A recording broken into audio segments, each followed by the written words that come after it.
Hello and welcome to Declassified, the classical music podcast created and hosted by me, Robert Guy.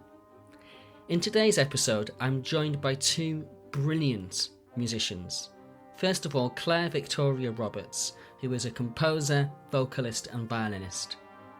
We grew up together in the National Youth Orchestra of Wales, and she has gone on to have an incredible career, and as a composer she's won the Royal Philharmonic Society Composition Prize, and save boring you here, you could read more at clairevictoriaroberts.com because her biography and resume is very impressive. What I love about Claire as a musician is the way that she brings together her love of lyrical jazz, traditional fiddle music, and her experience as an orchestral musician. New Sinfonia have commissioned Claire to write a piece for our new vocal ensemble New Voices, and you can hear this world premiere on Saturday at T Pawb in Wrexham.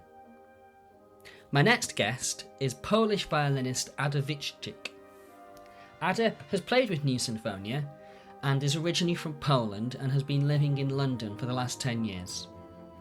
She is committed to engaging audiences of the 21st century in fresh and inspiring ways, and she's got a really exciting composition competition for you to enter. She is showcasing the expressive power of the Baroque violin, and it's taken her around the world, where she's appeared on Argentina Classical National Radio and Radio Sueste in the Netherlands. She's an inspirational entrepreneur, and I hope that our shared passions for getting off the beaten track and doing things differently in classical music is something that will come across.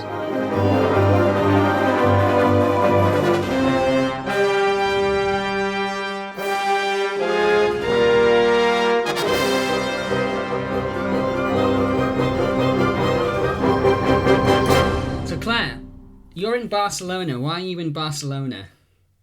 I'm looking after my friend's cat. But also I'm doing a singing course at the Conservatorio Liceo. They have a short course there for jazz singing, but I'm learning about bossa nova, so Brazilian influenced jazz, which is in Portuguese, and bolero, which is I think comes from Cuba, and that's Spanish song. So I'm really interested in singing in different styles and different languages. So I thought I'd come and do this short course here whilst somebody needed their cat looking after. But it turns out the cat is a nightmare, and probably similar to you, I don't get much sleep because the cat just crawls into the room and is like meow meow meow, stands on the bed. So it can slide the door open itself. It's very clever. So you've always been really interested in exploring new music and like diving into areas of music that you don't know about, right? Yeah, and I sing jazz. My dad plays jazz music, and I was kind of aware of it as a thing. And then I got a job with a swing band because they wanted somebody who played violin and also sung. And I was like, oh yeah, I do both those things. And I was thrown into this whole world of like 1940s swing, which is quite random, but I love the music. And I love improvising when I'm singing, and then I got more into jazz and then more into different kind of styles of vocal jazz because, as a singer, what's interesting a lot of the time is the melody and the text.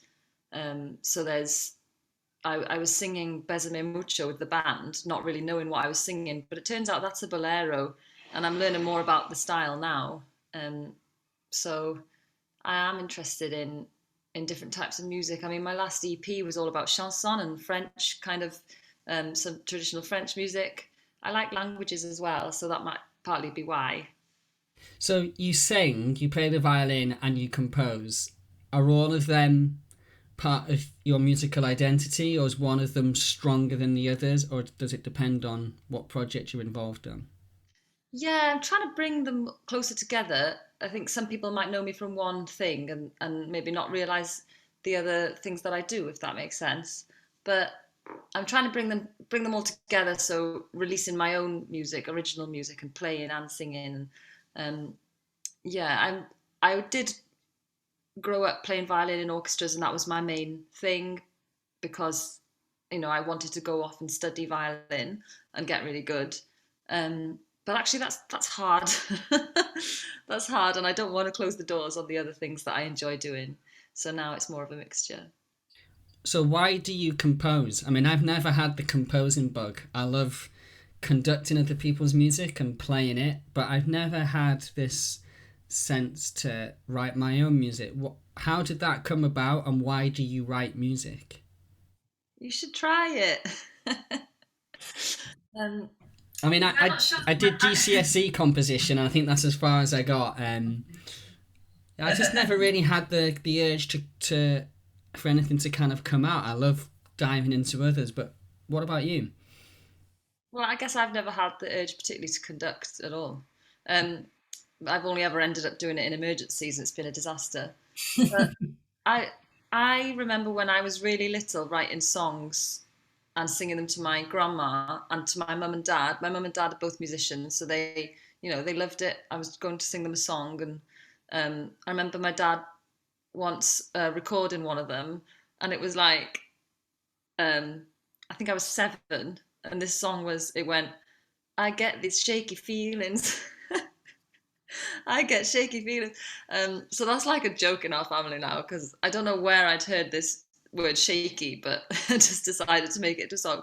So I think I've just always enjoyed making stuff up.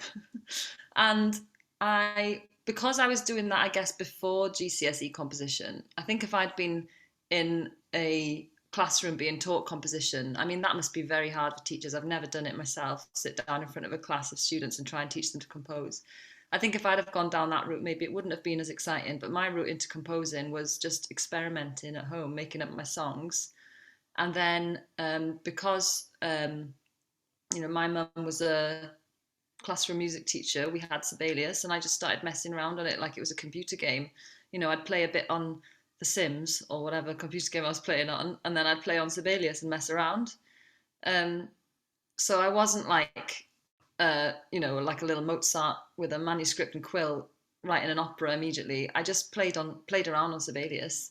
And that's not how I do it now. It's not necessarily how I think about it now, but I played on it like it was a computer game and really enjoyed it. And the same with making up songs. In primary school, I made my friends, I mean, I don't know if they were my friends, I forced them all to be in a band with me. And we made up songs and dance routines. What was the band's name? Sweet Sensation. Sweet Sensation in South Wales. Yeah. But yeah, I mean, these girls have all got kids now and stuff. They probably don't remember like being in my band. So yeah, it was just a fun thing. It was like a game. It was, something I didn't think very much about. And then at university, then I did composition instead of, you could do like a sort of thesis as your music degree. It was a general music degree, and I chose composition because it's what I enjoyed. And then I, started to think a little bit more then, because professional ensembles would come in and workshop your pieces. So it wasn't necessarily just a game anymore. I was sort of thinking a bit more about how it was going to sound. But it just sounds like you just had the freedom to have fun and like treat it like a game and find your own enjoyment. And you obviously took a lot of pleasure in just having that time just to hear your own things back on Sibelius, even if it wasn't, an opera, but just that chance just to explore. And that obviously sounds like something that you just really enjoy doing. Yeah, I mean, I was obviously very lucky because, not everyone necessarily has a music teacher for a mum and can just sort of experiment like that. So I was lucky, and it was a fun thing. It wasn't like a big deal. I wasn't like, oh, I'm a composer. I just did it and messed around.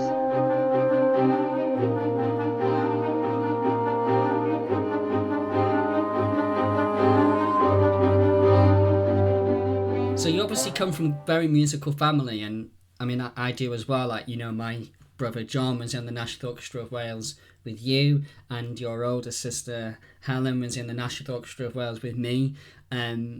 We've obviously kind of been brought up just where music's there all the time. Were you that really annoying younger sibling that was really competitive with your older sister, like playing violin? Like, were you all competitive as a family at home, playing music and doing things? No, it wasn't competitive. We did all the same things together. We did. Um, I remember we did like tap dance lessons on a Monday and orchestra on a Tuesday or something like that. I can't remember. It wasn't competitive, and my sister went on to do medicine and was still. We used to we play together now. I mean, now we have some friends in Manchester. We just buy a bottle of wine and sight read through an easy Mozart quartet or something. Great. So it's nice actually. It's not competitive. It was obviously very different in the Guy household, though, then, because John was very competitive with me. Really? Yeah, and got into the National Youth Orchestra of Wales at the same time as me, but I was actually a reserve first time, and he got in on clarinet at 14. He was just really annoying. Anything I was doing, he had to do it at the same time, quicker, better, and always there ahead. But there was one time when I got onto the National Orchestra of Wales, and it was the Tour to Ischia, and he didn't get in that year. I think he got lazy and stopped practicing. So I think then he had to start practicing after that. Well, the only time I remember it being competitive with my sister was about like clothes and stuff. Like I got my ears pierced and she got her ears pierced, and we argued over that because it was like that was going to be my thing, and then she went and did it.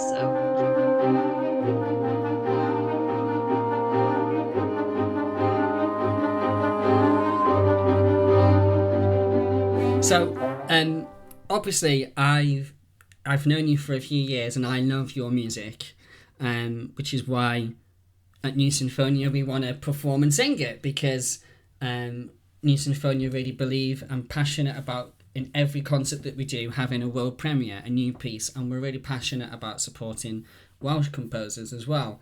And it's also great when you know someone really well and you've been to a rehearsal and the choir just absolutely loved you. Our next concert's the 9th of April, and we're calling it Hiraeth, Longing for Home. And it's a celebration about everyone's home. And Wrexham's a very multicultural, thriving town with Polish, Portuguese, Welsh, English communities from across the world. And we're taking music from around the world to celebrate everyone's home in Wrexham, in Wales. I wondered if you could just talk to me about what that means to you, and if you could tell us a little bit about the piece that we've commissioned you to write for that concert. Yeah, it was really nice to meet the choir. They were fantastic, really a lovely bunch of people. So I enjoyed watching the rehearsal. Um, well, the piece is from South America because I was thinking about links between Wales and the Welsh community in other parts of the world. And there's the uh, Welsh community at Wladfa in Patagonia. Some Welsh settlers have, kept Welsh language alive in that community. And I actually watched a sort of mini documentary about it, and it's so fascinating watching them they have an Eisteddfod there and a Welsh radio station and things. And I think because I grew up with my mum doesn't speak Welsh, but I went to a first language Welsh school. So I always had like a bit of a mixed identity. I'd speak Welsh to my friends in school and, speak English to my mum. And it was kind of, the language thing was, I just sort of took it for granted that I was bilingual and I felt sometimes a bit out of place in school, like, oh, I'm not Welsh enough. And then when I went to uni in England, everyone was like, wow, you speak Welsh, that's incredible, that's amazing. Say this in Welsh, say that in Welsh. And it's like, oh, this is a cool thing. And living in England, having this in my mind, I'm kind of like, I think about it sometimes. It's like I have this whole other language, this whole other thing I can access in my brain, but don't always get to use it. So I thought it was fascinating that there's this other place on the complete other side of the world where people can have this same linguistic identity. Having said that, the song is in Spanish because that was the link that took me to South America, but then didn't get as far as finding a traditional Patagonia / Welsh song. But it's a type of dance that comes from Patagonia, bottom half of Argentina and Chile. And I wanted to find something that would be rhythmic and kind of have this either an interesting dance or an interesting kind of rhythm or groove. Because I remember saying to you when we first met to talk about the commission, I'd love to have some body percussion as an element of the piece. So there's these hand claps that the choir, I think, are on board with. Have they been okay with it since I last saw them? We're getting there. Some gentle encouragements. It's hard and requires a lot of coordination. But I wanted to have something like that to explore rhythm, because especially with singing, sometimes we're so guilty of not thinking about the rhythm when we've got words to fit in, we've got breath to kind of can slow us down. And it's just something fun and extra to learn about. So, well, we're absolutely loving it. And soy libre, soy bueno. Is that the title of the piece? Yeah, it means I'm free, I'm good, or I'm well, I'm happy, and I can love. I'm free and I'm happy and I can love. So. Well, we're all really looking forward to giving the world premiere on the 9th of April in Wrexham. And I don't know if you know, Wrexham has now been shortlisted down to the final 4 for Capital of Culture. And this concert will be part of a series of events that are running up to the final decision. And my wife's from Yorkshire and my mother-in-law's from Bradford. I'm really sorry, Bradford. My allegiances absolutely lie in Wrexham. And I really hope Wrexham gets the... Who else are they up against? Bradford? I think it's Bradford, County Durham, and I can't remember the other one. But it doesn't really matter because Wrexham's going to win. Wrexham's going to win. And you were just talking about identity and feeling Welsh. I'm from Wrexham. I went to an English-speaking school, learnt Welsh up to 16 in school, but feel incredibly proud to be from Wrexham and Welsh, even though I am not in any way fluent in the Welsh language. And I really think that I need to put that right, actually. John and I I wish I'd gone to a Welsh speaking school at times just so that I could drop into that language. But I grew up in the Eisteddfodau, competing in the Earth, in the National, in Llangollen on the stage there, and feel proud to be Welsh. But I think what music can do, and that's what we're doing in Hiraeth, is trying to bring all these different things together, so it's not just people in different patches, but using music. We're going to be singing music from Zimbabwe, from America, a Patagonian song written by a Welsh composer in the language of Spanish. I mean, that's brilliant. That's what music is all about, and it's great that it can be part of the Capital of Culture concerts running up to the event. And it's great that Wrexham at the moment, there's just really thriving buzz about the town. So anyone listening, 6:30, doors open and the concert starts at 7. You can get your tickets from newsinfonia.org.uk, and we would love to see you there.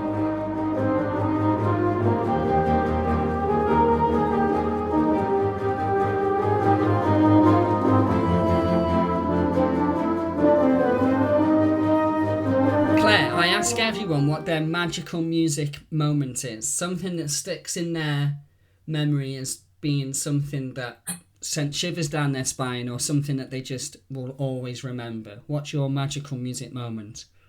Ooh, that's hard.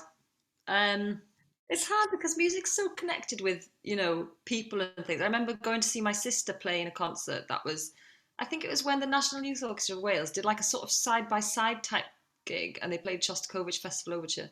And my sister was 3 years old, and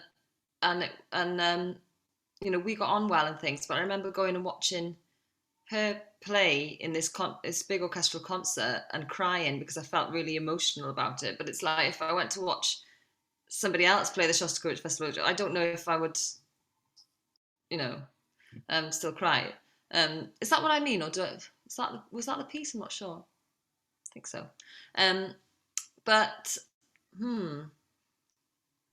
Also, I remember going to see Così van tutte, and I'm not as into opera as I am into as much other music, but it was the first time I'd gone to see an opera, and that was WNO, and it was really funny. Like, I just remember laughing loads because the singers on stage were really, really funny, really good at acting. And was that in Cardiff you saw the production? Maybe, I can't remember. Could have been in Swansea. Did they come to the Grand in Swansea? Maybe not. I remember thinking it was so good, and fully expecting it. It wasn't what I expected, because opera is one thing in your head when you're a kid, or when you haven't seen one before. And actually, it was great. It was hilarious. It was really entertaining and fantastic. I'm sure Jenny, the conductor of WNO, and our colleagues at WNO are just beaming at that point, because that's probably where they do their job. For someone like you as a younger member in the audience, going there and having that connection to opera and remembering that. So that's the power of opera, and obviously WNO do amazing work in Wales. So that's nice. That's great.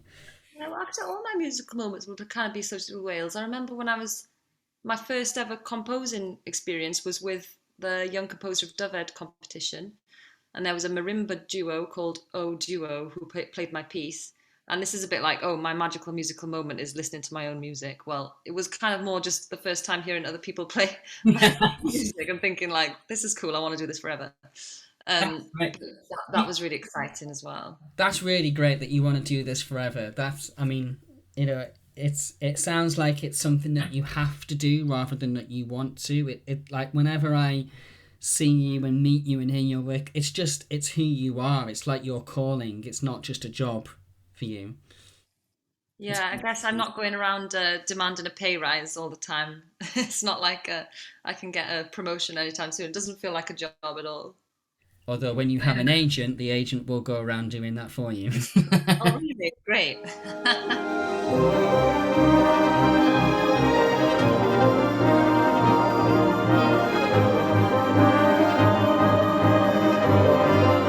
What advice would you have to young composers? I mean, one of my students at Manchester is conducting one of your pieces for their recital this year. What advice would you have for young musicians at school, at university, that perhaps don't know if they want to be a composer, or want to be a composer and they don't think that they can do it? What advice would you give to people? I think the thing that's been the most useful for me is playing an instrument and singing. To I and I guess score study could be an equivalent, if you really like conducting. But when I say I use Sibelius sometimes, or I'm trying to get to grips with Dorico at the moment. It's not sponsored or anything. I'm just saying what I use. But going on the other music software does exist. Yes. Well, I don't know if it does, to be honest. But yeah, when I say I was messing around on Sibelius, I had already had the experience of being sat in county orchestra. So like a violin in a MIDI sound, or a violin when I write it down with a pencil, or an orchestral timbre or texture. I sort of know what it will sound like because I've sat in an orchestra.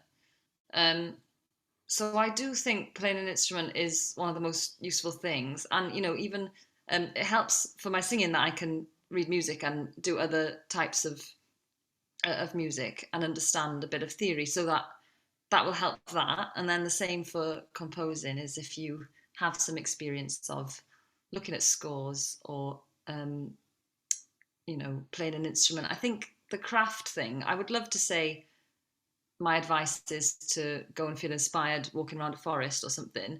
But the craft that's helped me so much to sit down with scores that I like or that I love, or if there's a texture that I find interesting, I just get a piece of paper and I copy it out. And it's not that I'm going to use it. It's that I just kind of, by osmosis, have these sounds and ideas a little bit in my head. It's like, oh, do you know what? That scraped bowed cymbal with high-pitched viola harmonic and air sound in the flute sounds really cool at triple P. I'm going to write that down, and then it's sort of in my head a little bit when I'm coming to write a piece myself. So knowing scores and knowing an instrument, or knowing your voice, that's like the main advice, I think. What's your musical recommendation? Someone that you're listening to, maybe a new artist or a composer or a particular piece of music. What would your recommendation be? I'll plug my newsletter, which every month has a playlist of things I'm listening to. So you can sign up to that on my website if you like, but you can also just find the playlists on my Spotify. I can recommend some music from Barcelona. There's girls who are my age. There's two girls who make music that I absolutely love. One is Rita Payas, who's a trombone player and singer. She combines jazz, bolero, some bossa nova, I think, but also just has a brilliant voice. I've managed to see her in a concert, and I'm going to see her again at the end of March. So Rita Payas, and then Silvia Perez Cruz, who is a flamenco singer. And flamenco is not from Catalonia. I think it's from a different part of Spain, but she has that influence in her voice and sings kind of singer-songwriter folky music, but with a bit of a flamenco element and some beautiful arrangements with strings. So that would be my recommendation, Silvia Perez Cruz.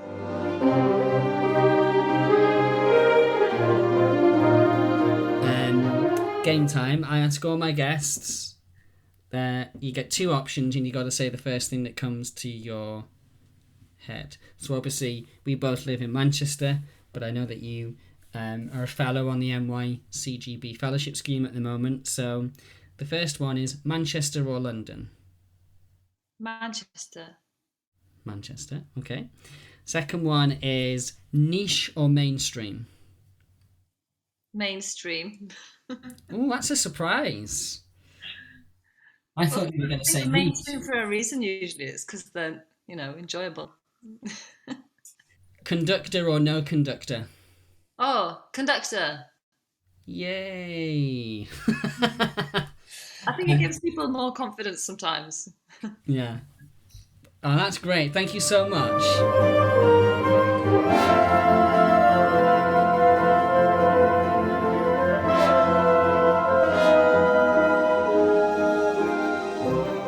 So, Ada, it's great to see you again. I know that you played with New Sinfonia a number of years ago, and I followed your career with great interest because you are on a mission to make Baroque music not boring and cool. Could you tell me a little bit about what you're up to? Sure. Well, thank you so much for having me. It's definitely really lovely to catch up, having played, for the New Sinfonia exciting concert years ago now, but so happy to reconnect.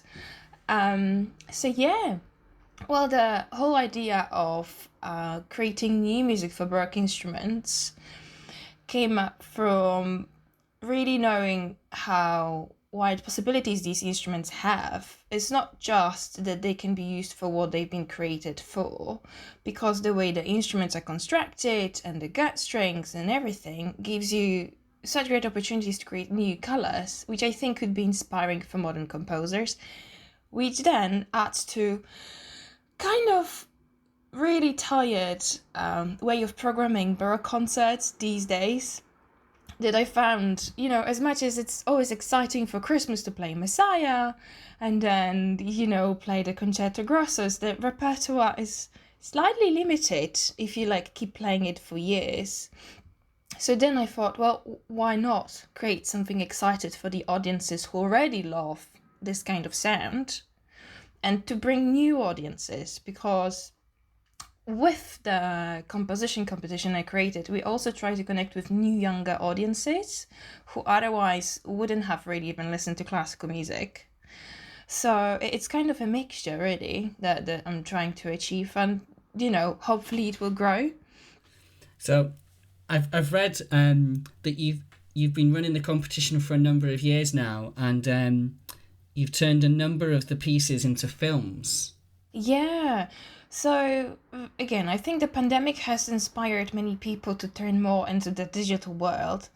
But then I've been already thinking for years before how, after very successful 50s and 60s of the previous century, the classical music kind of slowed down compared to, the pop world or even the jazz world, etc.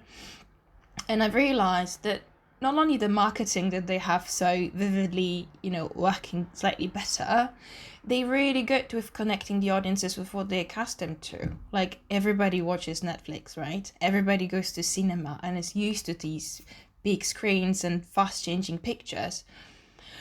And here we are doing the same thing for hundreds of years, kind of recording the very standing in one place person in a long dress, just delivering beautiful music, but in a very kind of old-fashioned way. Boring way. A lot of... I mean, I was talking about that in the first episode with some of my students from Manchester, and where music is played and what the experience is like is, I believe, really important. And I think, what you're doing with your, mission with Baroque music is really important. I mean, it can be really boring sometimes to go to a concert if we're not careful, and the musicians can look really bored. And if we're bored and we're the people that love it, then God help the people that we're trying to connect with. So how are you trying to, connect with new audiences and make it a much more engaging experience?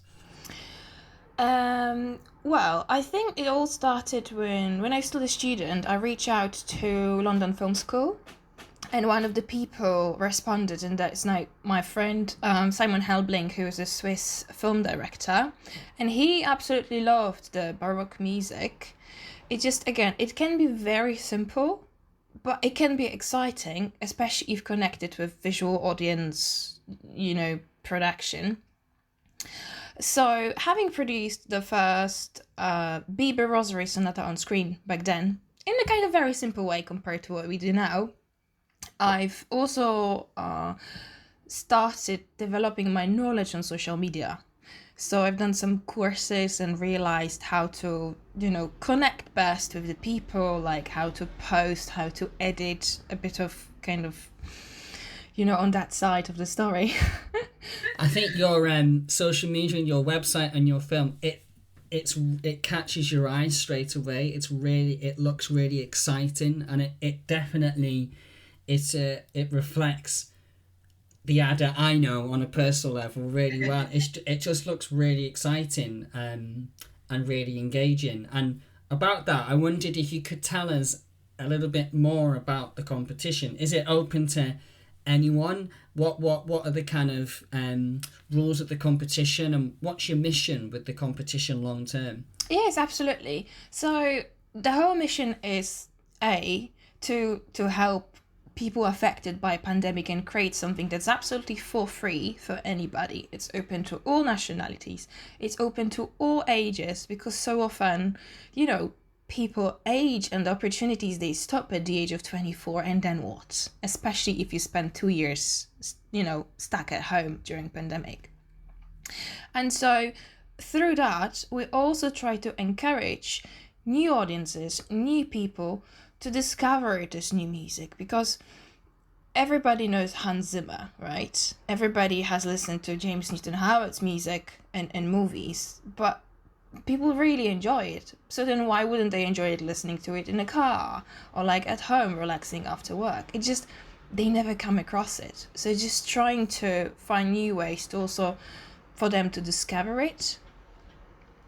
And so if anybody's interested to have a look, the competition is running the 3rd year now, and the composer can send their music until the end of May. They can submit their pieces. And every year, the instrumentation changes. So this year we ask for Baroque violin, flute, viola da gamba, which is quite special, and harpsichord. So every year trying to do something new. And does it have to be music that's written in a Baroque style, or can it be something that's kind of contemporary but played on Baroque instruments? I think the second is exactly what we're looking for. So it does not have to, be a copy of another Bach piece or Vivaldi. So of course I would like people to do a little bit of research and see what these instruments can do. At the same time, I don't want to say, okay, that's impossible, because I like to be positively surprised. I like to be challenged. I'm happy to try any new techniques or ways, as long as they're not damaging my violin. It's totally fine.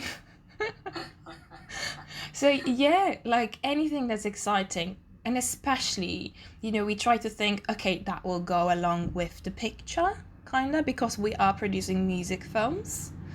Then we'll hope to create a series of concerts in the future, the post-pandemic world kind of allowing us to.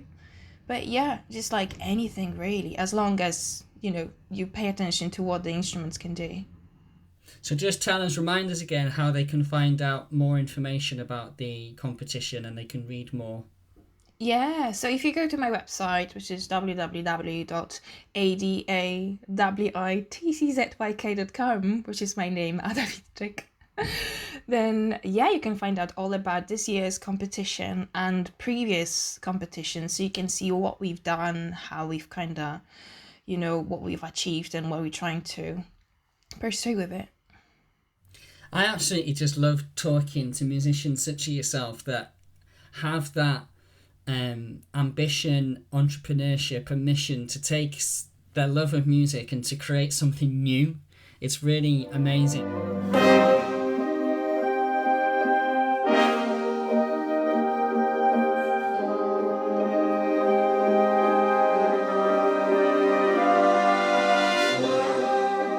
I was just talking with Claire earlier.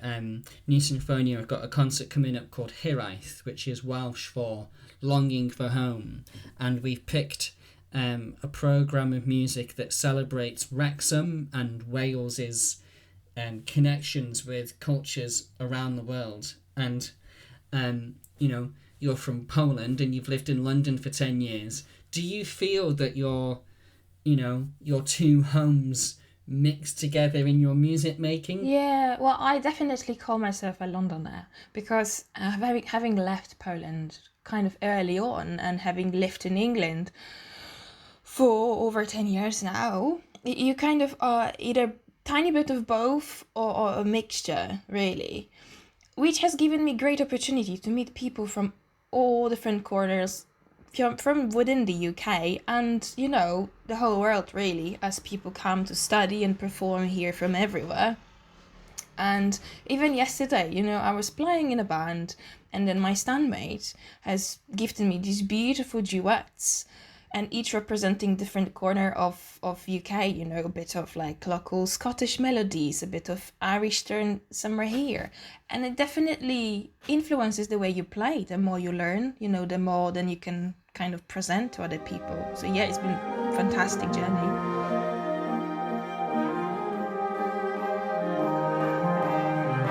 Thank you to Ada and to Claire for taking time to come and chat to me. And thank you to you, the audience, for taking time to listen. I do hope that you're finding the chat inspiring and thought-provoking. If you can subscribe or follow on whichever platform you listen to your podcasts, I would really love that, as it helps build the profile, and please do spread the word of Declassified. If you've got any comments or feedback, please just reach out to me and let me know, as I've had a number of people do so, and it really helps me to know how things are coming across the radio waves. Thanks to Joe Blomfield for editing this episode and to John Guy for the music. And until next time, have a great week. Bye bye.